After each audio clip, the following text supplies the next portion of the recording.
조선의 국모라고 불리시는 분입니다.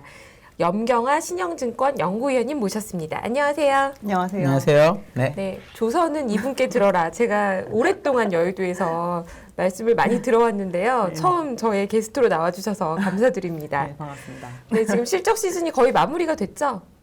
조선 업체들은 대우조선해양을 빼고는 다 나왔고요. 네. 아직 운송 업체들은 좀 안 나온 데들이 있습니다. 아, 그래요. 그러면 오늘 주제가요. 조선 흑자 전환 멀지 않았다. 운송 공급 증가 이기는 운임은 없다예요.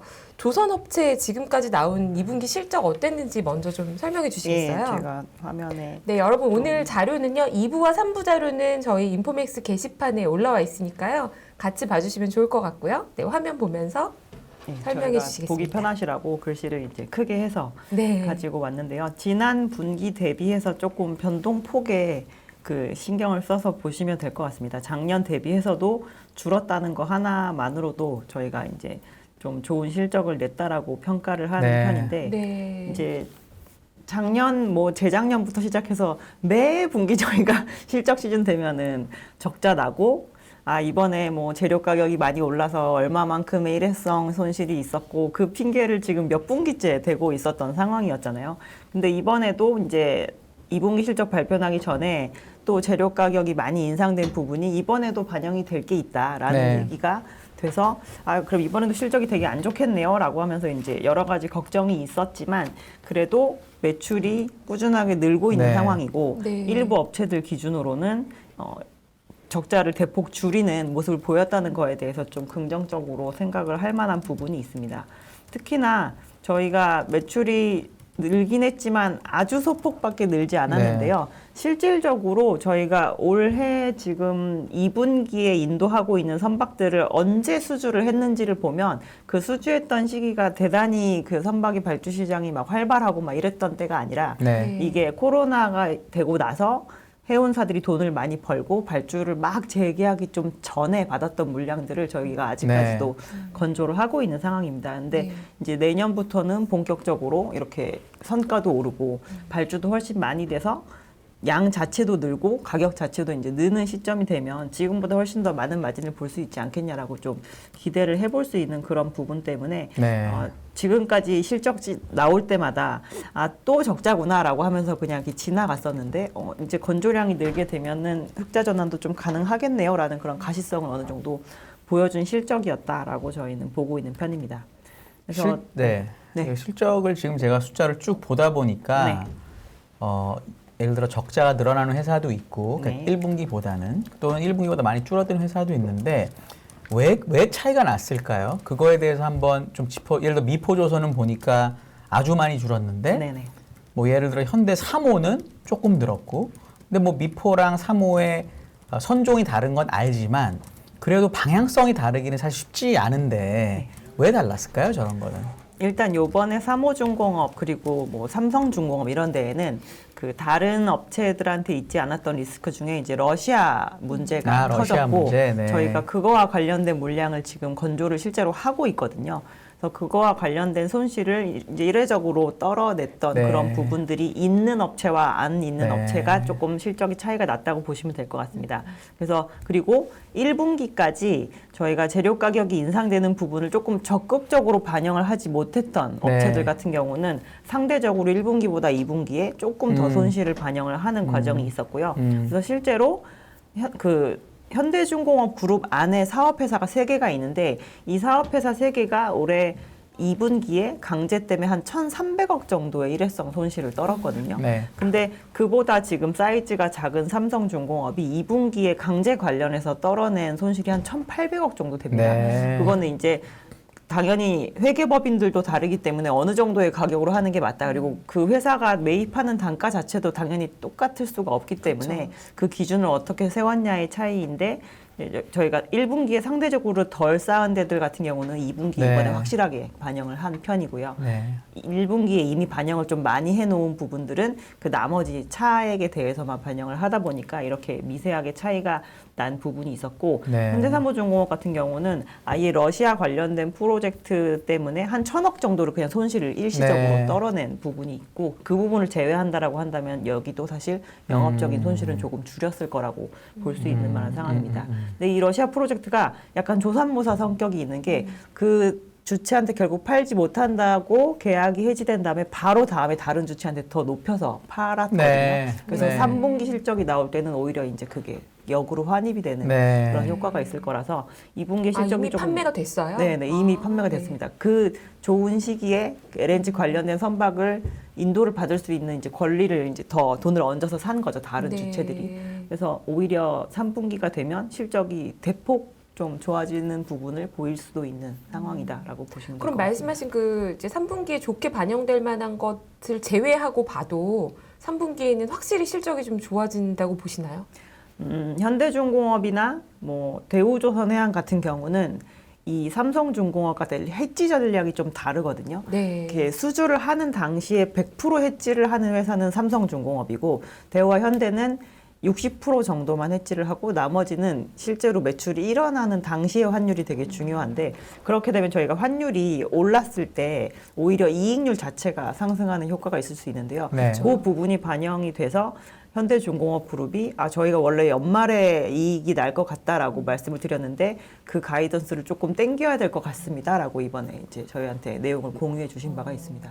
그래서 사업계획 환율이 지금 건조하는 선박들이 옛날에 수주 당시의 환율이 어느 정도인지 이렇게 펴보면 한 1,150원 정도 되거든요. 네. 실제로 사업계획 환율 자체를 올해 연간 평균 한 1,150원으로 잡아놨는데 지금 거의 1,300원까지 올라온 그쵸. 상황이 되니까 그 차이만큼이 한 40%의 매출이 발생을 할 때 원화로 그 인식이 되면서 이익률 자체가 조금 올라가는 효과가 있었습니다. 그래서 올해 이번 2분기 실적이 나올 때 현대중공업 계열에 있는 3사들은 강제 가격에 대해서 떨어낸 손실보다 약간 더 많은 양이 환율에 의한 이익으로 잡혀 있었던 네. 상황이고요. 네. 아직까지는 이렇게 그래도 계속 적자가 나는 이유는 사업량 자체가 지금 그러니까 한마디로 얘기해서 사업장이 100% 잘 돌아가고 있지는 않은 상황입니다. 네. 저희가 2020년, 2019년 말 이럴 때 저희 2022년까지 배를 갖다 주세요라고 오더를 한 사람들보다 2023년까지 저는 배가 좀 필요하니까 그때까지 만들어줬으면 좋겠습니다라고 얘기하신 분들이 훨씬 많거든요. 그래서 올해 대비해서 내년이 연간으로 저희가 비교를 해보면 대체적으로 국내 3사들이 다 두 자릿수 대 매출 그로스가 나오는 상황인데요. 저희가 이 도크라고 하는 그 사업장을 유지를 하려면 사업장 자체에 대한 유지비도 필요하고 이 사업장에서 꾸준하게 일할 수 있는 정규직 인력도 고정적으로 저희가 고용을 해야 되는 거잖아요. 그래서 이 조선은 이제 저희가 똑같이 수주 산업이지만 건설과 좀 다른 부분 중에 하나가 조선은 이 사이트를 계속 유지하기 위한 고정비의 부담 네. 그리고 시간의 가치 이런 게 좀 중요한 편이고 건설은 저희가 그 현장에서 고용을 일으키기 때문에 변동비성으로 그쵸. 그 비용이 느는 그런 성격인데 지금 조선업체들은 아직까지 사업장이 뺑뺑뺑뺑 잘 돌아갈 정도의 물량을 건조하고 있지는 않다. 그렇지만 23년에는 그 정도의 물량으로 올라오기 이전이라서 저희가 지금은 들어가는 재료는 많고 오히려 인도에서 빼내는 그거는 오히려 들어가는 속도보다 좀 적기 때문에 올해는 이제 운전 자본도 좀 딸리고 매출이 안 나올 때는 분명히 옛날보다 좀 더 좋은 물량을 건조를 하고 있다라고 하는데 이제 속 시원하게 이렇게 딱 이익으로 전환하는 걸 못 보여주는 거죠. 내년을 보면은 이제 보통 조선업 이제 실적은 세 개만 보면 되는데 신조성과하고 환율하고 후판 가격 세 개만 보면 보통 되는데 신조성과는 지금 좋아지고 있나요? 네, 신조성과를 그래서 좀 비교를 해드리면 네. 이제 국면마다 좀 비교해서 네. 보시라고 저희가 가지고 왔는데요.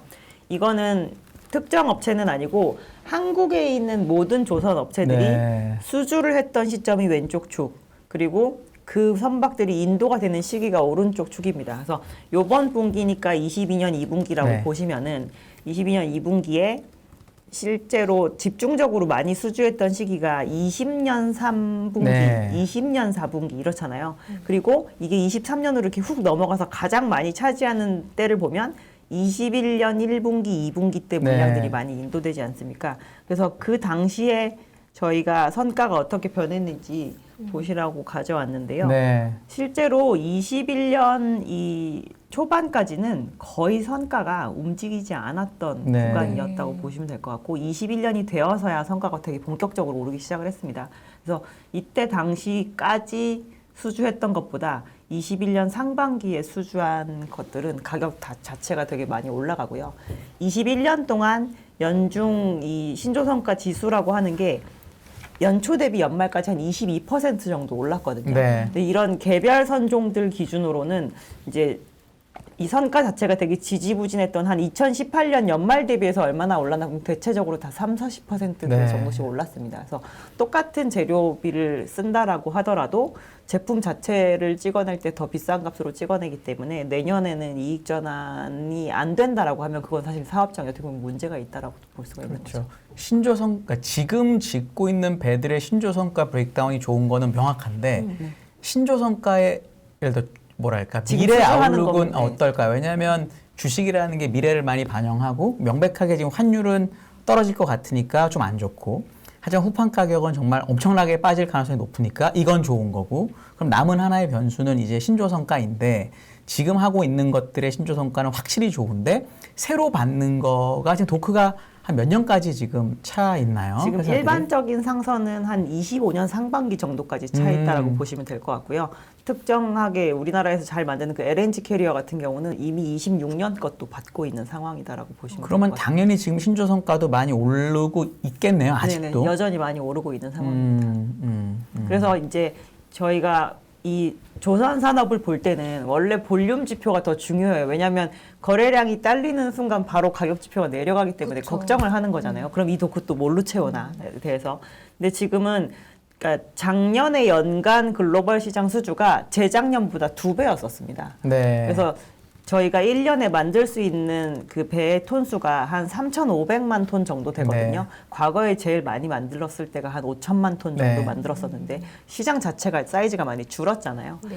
근데 작년에 연간으로 5,100만 톤 정도 발주가 나왔습니다. 그러면 네. 매출로 뽑아내는 속도보다 받아들인 네. 속도가 많았으니까 저희가 이제 잔고가 다들 막 2년치 이상씩 지금 쌓여 있는 상황인데요.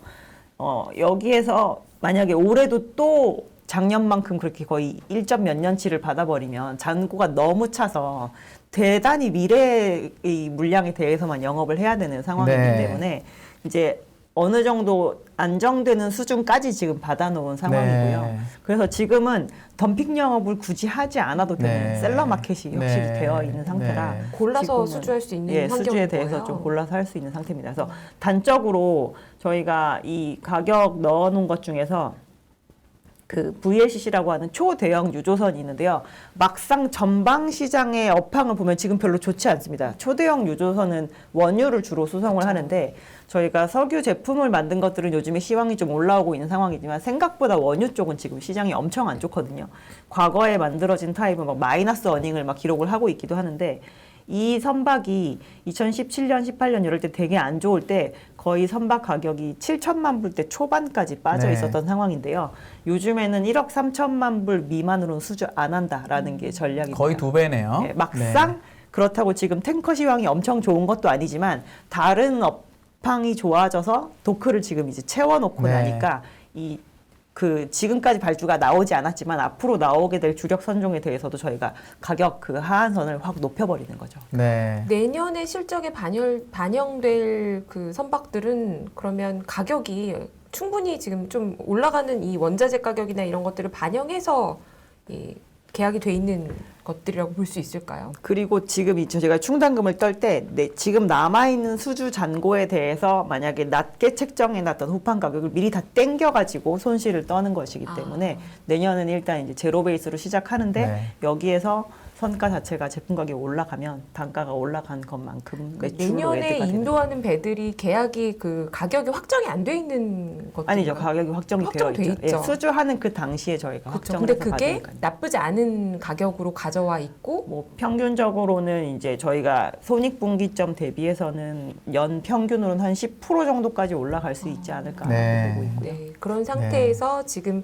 후판 가격이나 각종 원자재 가격 올라가는 거는 이미 이번 분기에도 실적을 많이 반영을 반영을 한 했다. 상황입니다.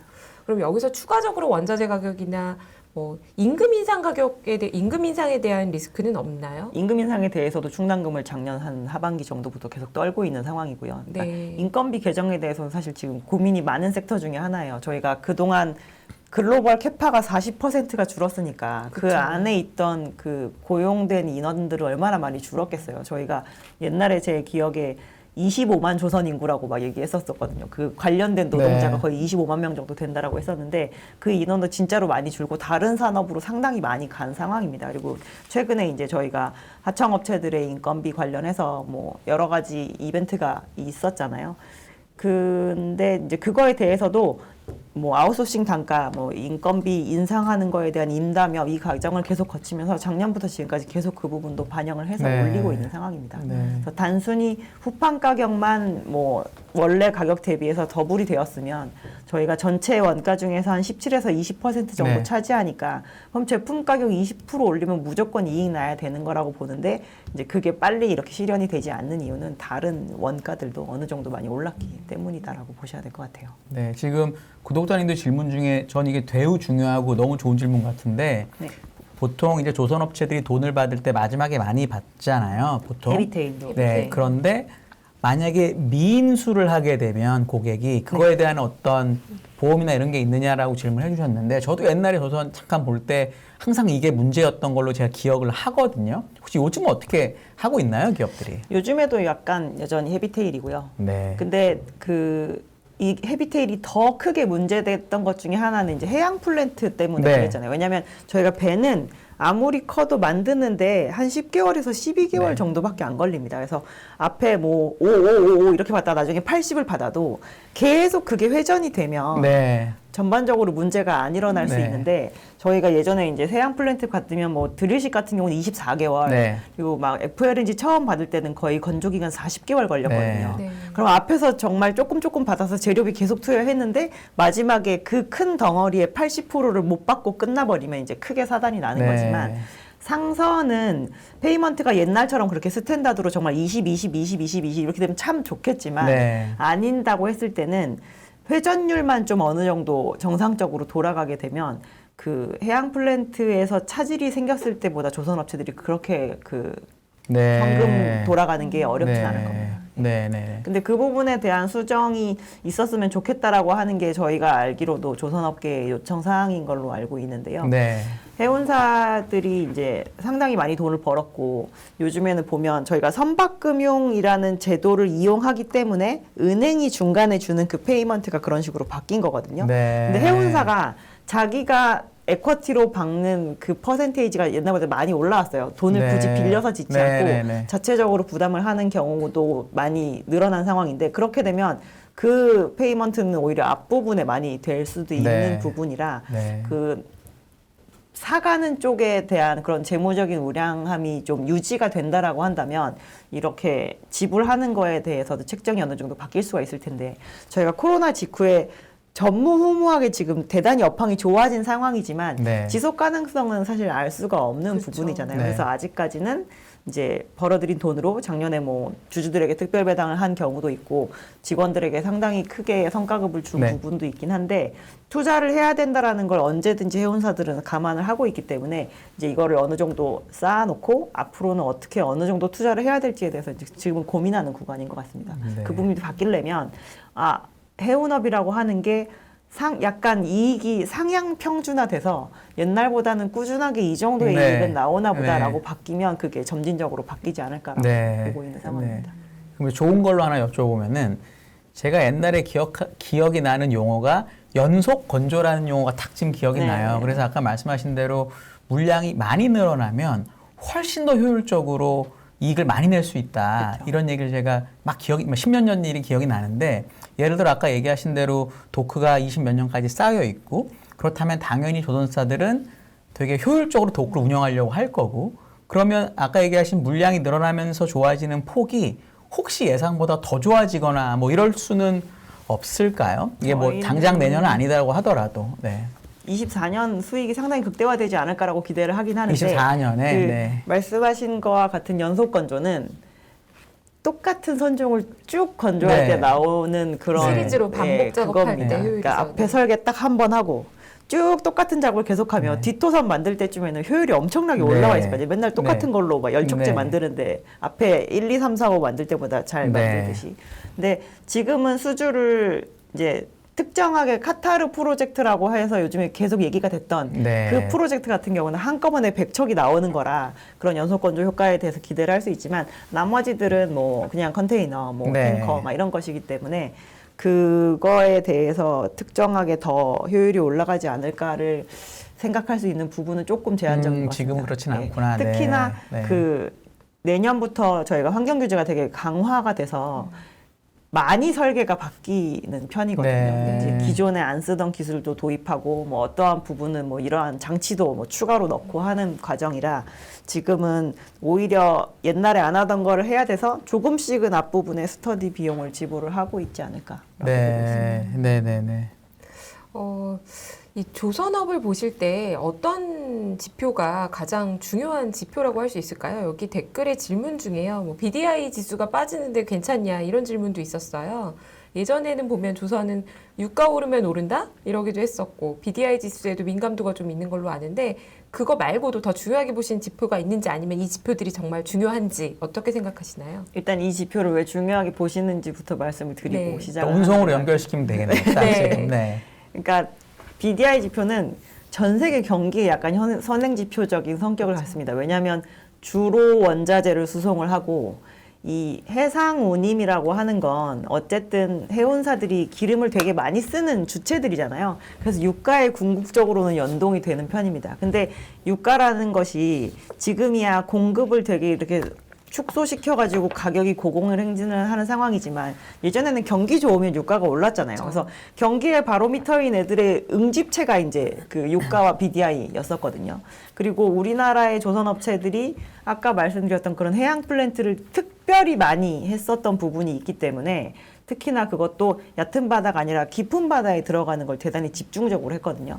그래서 유가가 아주 많이 높아야 저희가 깊은 바다를 개발하려고 네. 들어가니까 한국에 있는 조선업체들이 하는 이 해양 플랜트의 영역 자체가 다른 그냥 연근해 쪽의 설비를 만드는 뭐 싱가포르에 있는 업체들이 이런 데보다도 훨씬 유가에 대한 민감도가 높은 성격을 가지고 있었던 거죠. 근데 요즘에 이제 BDI 약세인 거 맞고요. 막 2,000 깨지고 뭐 1,000대로 다시 돌입하고 막 이러고 있는 상태이긴 한데 저희는 전반적으로 이 운송시장 자체가 저희가 경기 침체 얘기 나오기 시작하면서 지금 운임이 막 현선물이 맨날 변동성이 심하고 이런 상태이긴 한데 정작 운송업체들이 주로 수송을 하고 있는 거에 물동량 지표를 보면 지금 별로 경기 침체에 대한 시그널을 주는 지표는 사실 없습니다.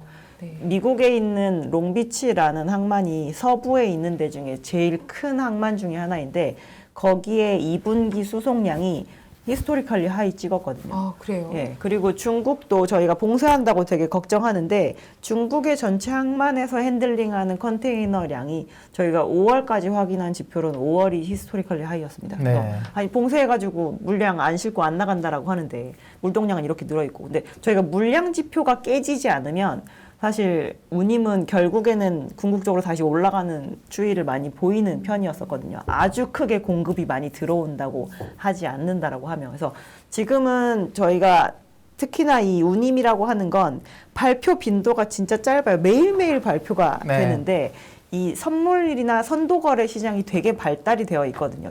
이 수백 년 동안 해운업을 해오면서 현물만으로 하기에는 너무 위험하니까 네. 막 3개월 선물, 6개월 선물, 뭐 1년 선물 이런 것들이 상당히 많이 발달이 되어 있는데 그래서 지수를 산정할 때 이 선물의 가격도 대단히 많이 영향을 주고 궁극적으로 그 화물의 가격이 빠진다는 건 화물을 원하는 사람들이 적다라고 하는 거니까 카고의 밸류가 빠지면 일단 운임이 한번 이렇게 위축되는 편입니다. 그래서 이제 유가 완전히 빠질 때도 저희가 2014년 막 12월 일때 유가 이제 폭락을 했었잖아요. 그때도 모든 해상 운임이 다 따라서 내리고 네. 그러긴 했는데 결국에는 아주 고공행진하는 어떠한 재화가 있으면 가격이 한번 꺾이는 게 궁극적으로 물동량을 다시 이렇게 늘려주는 효과가 있거든요. 그래서 유가 빠지고 나서 오히려 15, 16년에 탱커 시장은 엄청나게 좋았었는데 지금은 그 과도기인 것 같아요. 저희가 석탄 가격 너무 고공행진하고 철광석 가격은 지금 많이 조정받긴 했지만 작년 상반기 말, 하반기 초 이럴 때 너무 비싸가지고 철광석 사기가 참 애매하다. 이러니까 강제 가격 계속 오르지 이 얘기가 나왔었는데 이게 오히려 좀 조정받아서 내려오고 나면 저희가 조선업체들도 어쨌든 올해 대비해서 더 많은 강제를 내년에 쓸 거잖아요. 그래서 네. 수요자가 생각보다 그렇게 꺾이지는 않을 거라고 보는데 이제 뭐 중국의 뭐 인프라 건설 경기 막 이런 것들 정말 부양할지 안 할지 모르겠다. 이제 이거에 대해서 시장에 지금 우려가 되게 많다 보니까 일단 원자재 시장에 대한 운임이 많이 빠졌던 것 같습니다. 그래서 그런 것들은 당연히 원래 그 산업에 영향을 주는 것이 맞지만 궁극적으로 그래서 시장이 깨져가지고 조선업체들한테 발주해줄 해운사들의 뭐 실적이 이런 게 되게 불안정한가 이거를 좀 보실 필요가 있을 것 같고요. 그렇지 않다라고 한다면 전체적으로 저희가 조선을 볼 때 제일 중요하게 생각하는 발주량 지표가 그렇게까지 훅 하고 꺾일 일은 좀 제한적이지 않을까라고 보셔도 될 것 같아요.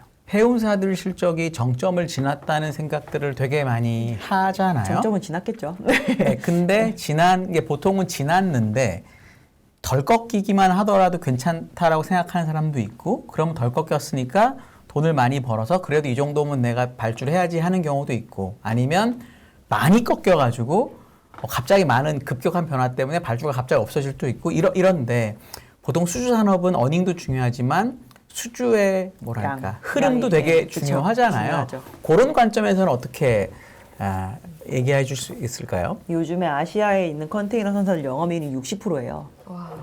게임 회사만큼 벌고 있거든요. 네, 네. 엄청나네요. 그래서 비상장사 중에 이제 어떤 A사라고 하는 회사가 있는데 그 회사가 1999년부터 한 2020년까지 일을 하는 동안 누적적으로 한 5천억 정도 벌었는데 2021년 한 해 한 1조 벌었다고 하더라고요. 네. 그러니까 20년치 돈을 막 버는 정도로 그렇게 어닝이 좋아졌는데 저희가 해운사들한테 일반적으로 배에도 투자하고 그 다음에 또 그걸로 수송해서 운임을 벌고 또 투자하고 이런 사이클을 원활하게 돌아가기 위해서 바라보는 이익률이 한 5에서 10%밖에 안 돼요. 원래 네. 지속 네. 가능하게 이 정도만 나와도 충분히 계속 이 운송업을 할 수 있다인데 그거에 거의 10배 이상 되는 이익률이 지금 나오고 있는 상황이죠. 네. 그래서 설사 30%로 마진이 내려간다고 하더라도 다시 선박에 재투자하고 막 이런 사이클에는 전혀 이상이 없을 만큼의 돈을 네. 벌어들이고 있는 상황입니다. 네.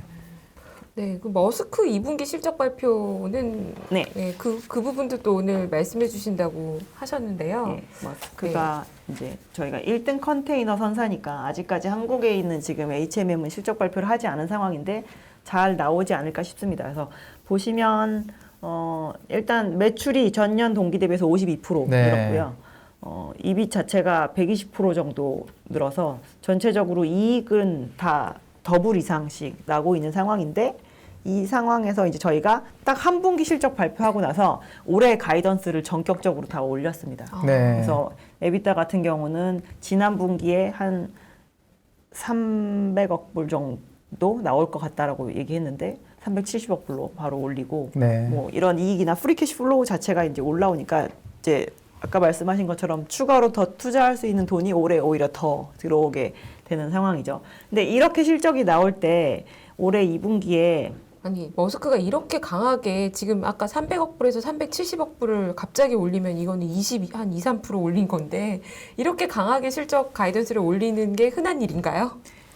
여기 원래 변동성이 큰가요? 원래 한 분기만에 이렇게까지 강하게 하지는 않는 편이죠. 근데 네. 해운업 자체는 원래 시장 운임에 대단히 많이 노출이 되어 있고 변동성이 심한 업종이니까 뭐 그럴 수도 있겠지만 이게 작년 하반기부터 이 정도의 이익률이 과연 정상인가 싶을 정도의 이익률을 계속 기록하고 있는데 계속 잘 나오고 거기서 더 있는 좋아진다라고. 상황이고 네. 근데 이번에 결론적으로 말씀을 드리면 물동량은 7%나 줄었습니다. 네. 그래서 이게 단순히 진짜 운임이 높아져서 이렇게 나온 상황이거든요. 그래서 이제 원래는 작년에 미주 지역에 있었던 항만의 정체가 너무 심해가지고 이 부분이 좀 해소돼야 될 것 같다라는 거였는데 저희가 가져온 거에서 이제 글로벌 포트 그 적체 현상이라고 해서 이제 오른쪽에 보면 계속 올라가고 있는 상황이잖아요. 네. 그래서 미주는 꽤 많이 해소가 됐는데요. 러시아 우크라이나 전쟁이 나면서 유럽에 가야 되는 것들의 이 동선이 대단히 꼬여가지고 그쪽도 또 이렇게 정체 현상이나 이런 것들이 벌어지고 있는 상황입니다. 그래서 지금 이게 풀리지 않다 보니까 계속적으로 결국 날르는 물량은 생각보다 많지 않은데 운임이 주구장창 올라가지고 이제 이렇게 되는 상황이 반복이 되고 있거든요. 네. 근데 저희가 코로나가 되고 나서 사실 호황이 됐지만 지금까지 그 호황기에 잘 번 돈으로 발주한 선박을 아직 받아보기 전입니다. 네. 내년부터는 이게 대단히 본격적으로 인도가 되게 될 예정이거든요. 그래서 과거에 컨테이너가 저희가 이제 그 TEU라고 하는 단위로 이제 박스를 뜻하는데 그게 2015년에 166만 TEU 정도 인도됐던 게 역대 최고로 많이 인도됐던 양인데 내년은 166만이 아니라 250만, 네. 300만 가까이 인도가 되게 될 예정입니다. 그래서 네. 결국에 들어와서 새 노선이 여러 개 깔리는데 이런 식으로 물동량이 약하게 만약에 늘어나는 상황이면 서로 이제 저화물을 확보를 하기 위해서 덤핑을 치기 시작하겠죠.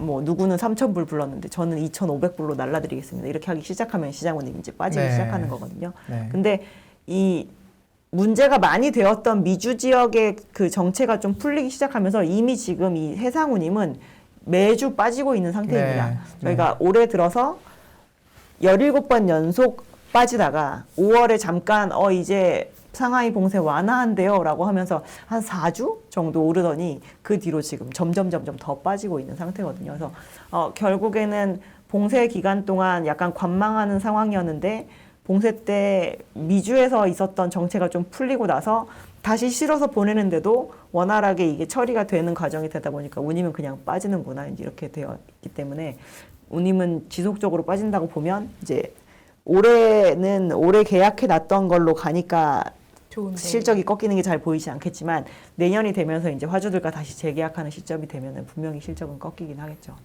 그래서 우리나라에 있는 해운사들만 지금 또 싼 건 아니거든요. 전 세계에 있는 컨테이너 선사들의 PER이 다 1배 아니면 2배입니다. 네. 그래서 네. 이거는 지속 가능하지 않다라고 보기 때문에 아마 시장이 그러고 있는 게 아닌가. 위원님 조선하고 운송을 다 담당하시나요? 네네. 그러면은 이제 오늘 쭉 들어보니까 이제 시간이 거의 없어서 조선은 좀 긍정적인 의견을 가지고 계신 것 같고 운송은 조금 보수적으로 보는 의견이다 이렇게 저희가 받아들여도 정리하셔도 될까요? 될 것 같습니다. 네, 네, 네, 네. 네, 조선업 같은 경우에 이제 정리하는 차원에서 마지막으로 좀 여쭤보면요. 마지막 질문인데요. 이제 내년에 올해보다 더 좋아질 거고, 그리고 이미 이번 분기에 손실 많이 반영해서 이익도 영업이 흑자 전환까지도 이제 앞두고 있다. 이걸 시장에서 어느 정도 기대하고 있다면 주가를 상승시킬 만한 모멘텀으로는 어떤 걸 기대할 수 있을까요? 아니면 시장에서 충분히 이 사실을 모르고 있어서 주가는 아직 이를 반영하지 못하고 있을까요? 근데 그러니까 수주 산업이라서 수주가 중요하지라고 하지만 아마 처음으로 나오는 영업 흑자 전환에 대해서는 되게 극렬하게 반응을 하지 않을까 싶습니다. 저희가 네. 실제로 과거에 2004년 하반기에서 2005년 상반기까지 그때 조선업체들이 수주 엄청 맨날 하면서 적자 1년 동안 났었거든요. 그때 2004년에 상반기에 상승했던 주가를 그 1년 동안 다 토해냈습니다. 근데 결국에는 흑자 전환을 딱 하기 시작하는 시점부터 전체 섹터에 대한 밸류에이션 자체가 올라가기 시작을 했거든요. 그래서 흑전을 하게 된다면 너무 오래간만이기도 하고 정말로 저희가 오랫동안 얘기했던 상승된 제품을 만들면 흑전이 될 수 있어요 라고 네. 얘기했던 거에 거의 첫 번째 증명이 되는 실적이니까 그거에 가장 크게 반응할 것 그게 같습니다. 한 4분기쯤 될 것 같다. 빠르면 3분기 나오는 회사도? 환했질 안 한 업체들은 3분기 네. 그리고 네. 이제 하는 업체들은 뭐 내년까지로 내년. 얘기합니다. 네. 작업량 자체가 본격적으로 느는 건 내년이니까. 네, 네, 네. 오랫동안 기다려왔던 그 순간이 왔으면 믿을 만한 좋겠네요. 순간이 빨리 왔으면 좋겠다라는 생각을 하면서요. 네, 오늘 바쁘신 와중에 어려운 걸음 해주신 신영증권의 염경아 연구위원님 감사드립니다. 네, 다음에 또 감사합니다. 뵙겠습니다. 네. 고맙습니다.